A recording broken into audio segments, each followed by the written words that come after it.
My name's Colin Cullis. I'm with Prime Media Broadcasting and work ostensibly on 567 Cape Talk. This year's the 50th anniversary of the raids on the Liliesleaf farm that led to the arrest of a lot of ANC members and the Rivonia trial and the incarceration for people like Nelson Mandela. And I was looking to get a little more information about it. And like many people, you quickly just go into Google or go into Wikipedia and you search for 1956 treason trial, which I did. And while there was an entry for it, many of the 156 defendants that actually originally stood trial, they weren't even mentioned. Given the way Wikipedia works, it's an encyclopedia that's open for anybody to edit. Why don't we go and fill in the missing information for the next time somebody's looking to find out who the actual defendants were from that trial.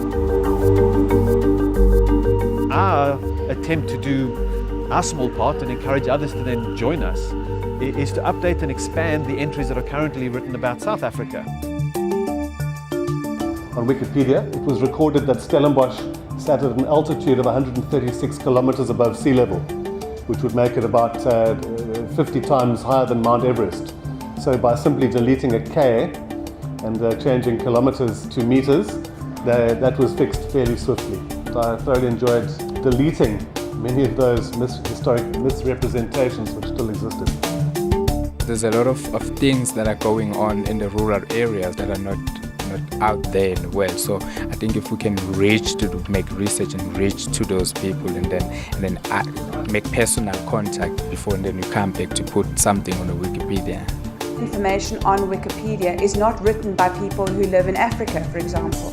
So as South Africans, I think it's very important that we be aware of how important it is to share knowledge about not only our country, but making sure that we are the ones who are doing it because it's in our interest, because that's the kind of information that people are learning about us. What I've done is just created a page called Volpe's Skinneri, and I know that's a scary name, but that's actually a brand new species of ancient fox that my team and I discovered a couple of years ago and we just published earlier this year.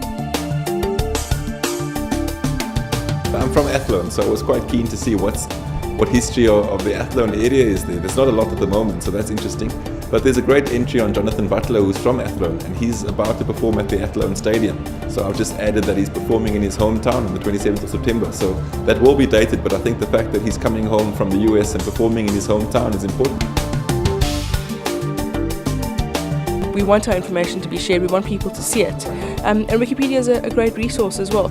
Of course, we have to be so careful about the kind of information we take off Wikipedia, which is why it's really helpful for us to be able to put information onto Wikipedia to make sure the entries are as credible as possible.